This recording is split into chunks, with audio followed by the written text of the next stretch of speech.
Hello बच्चों, आज हम संगनी कक्षा 3 चैप्टर 4 पढ़ेंगे। तो आज की चैप्टर का नाम है 3 मूर्ख। बीरबल ने अपनी चतुराई व हाजिर जवाबी से बादशाह को कैसे उनकी गलती का एहसास करवाया, आइए पढ़कर जाने। तो इस पाठ्य में हम क्या पढ़ेंगे कि बीरबल ने किस तरीके से अपने राजा को उनकी गलती का एहसास दिलाया। एक बार बादशाह अकबर ने बीरबल को आदेश दिया कि राज्य से 3 महामूर्ख ढूंढ कर लाओ।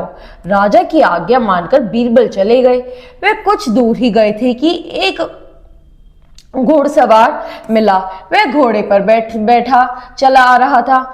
उसके सिर पर लकड़ियां का गट्ठर था। बीरबल ने पूछा, अरे ये गट्ठर सिर पर क्यों रखा है, घोड़े पर क्यों नहीं रखते? तो अब क्या हुआ, एक राज्य था जिसमें राजा ने बीरबल से कहा कि कहीं से भी 3 मूर्ख लेकर आओ। अब बीरबल ने राजा की बात मान ली। वो चला रास्ते में उसे एक बंदा मिला जो घोड़े पे बैठा हुआ था और अपने सर पे इस तरह लकड़ियों का भार ले रखा था। बीरबल ने कहा कि तुमने अपने सर पे क्यों भार लेकर चल रहे हो, घोड़े पे क्यों नहीं रख रहे? वह आदमी बड़ी ही मासूमियत से बोला, घोड़ा बहुत कमजोर है दीवान जी, मेरा ही वजन यह नहीं संभाल पा रहा है। अगर गट्ठर का वजन भी इसी पर रख दूंगा तो यह बेचारा मर जाएगा। तो वो क्या बोलता है, घोड़े का जो मालिक होता है, कि अगर मैं ये जो घोड़ा है ये बड़ा ही कमजोर है, मेरा वजन नहीं संभाल पा रहा, मैंने इस पे गट्ठर रख दिया तो ये और ज्यादा नहीं संभाल पाएगा और ये मर जाएगा। बीरबल ने घोड़े का लालच देकर उसे उस मूर्ख को अपने साथ ले गए। रात होने पर उन्होंने देखा कि एक आदमी दीवार पर लगी लालटेन की रोशनी में कुछ ढूंढ रहा है। बीरबल ने उस आदमी से पूछा, क्या ढूंढ रहे हो?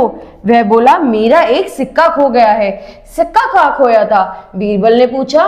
वहां उस वृक्ष के नीचे, आदमी ने इशारा करते हुए कहा। तो अब बीरबल को अपना पहला मूर्ख मिल जाता है तो वो उसे घोड़े का लालच देके अपने साथ ले चलता है। फिर रास्ते में उसे एक और आदमी मिलता है जो दीवार पर लालटेन की रोशनी से कुछ ढूंढ रहा था। बीरबल उससे पूछता है, तुम क्या ढूंढ रहे हो? तो कहता है, मेरा कहीं सिक्का गिर गया था यहाँ, वही ढूंढ रहा हूं। बीरबल उससे पूछता है, कहाँ खोया था? तो उसे इशारा करते हुए बताता है कि बस वही वृक्ष के पास खोया था। बीरबल ने आश्चर्य से पूछा, तो वहां क्यों नहीं ढूंढते? अरे दीवान जी, वहां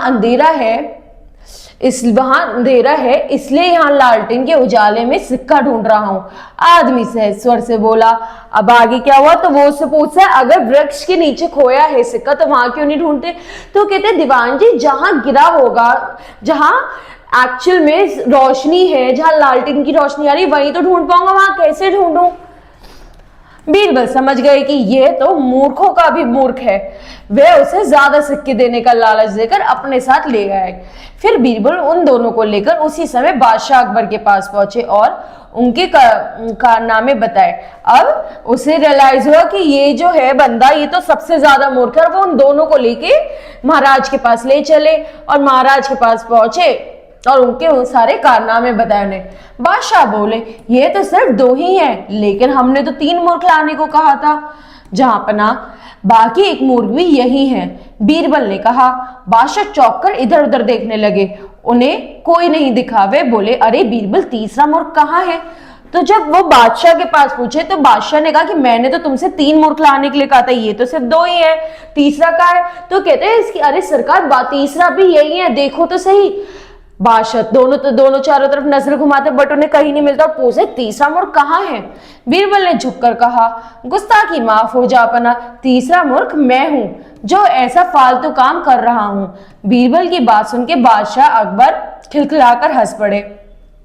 अब वो कहते हैं, जापन, तीसरा मूर्ख मैं ही हूं जो ऐसा काम कर रहा हूं। और ये बात सुन के जो जापन है वो भी मुस्कुरा दिए। फिर उन्होंने दोनों मूर्ख को इनाम देकर भेज दिया और बीरबल की हाजिर जवाबी देकर उन्हें भी उपहार दिया। तो अब जो है, जो जापना है, उन्होंने जब बीरबल की ये होशियार जो हाजिर जवाबी सुनी और ये बात सुन के वो इतना खुश हो गए कि उन्होंने उन दोनों मूर्खों को भी इनाम दिया और बीरबल को भी इनाम दिया और इन द एंड वे भी खुश हो गए। ठीक है बच्चों, अब अगली क्लास में अगला चैप्टर पढ़ेंगे। धन्यवाद।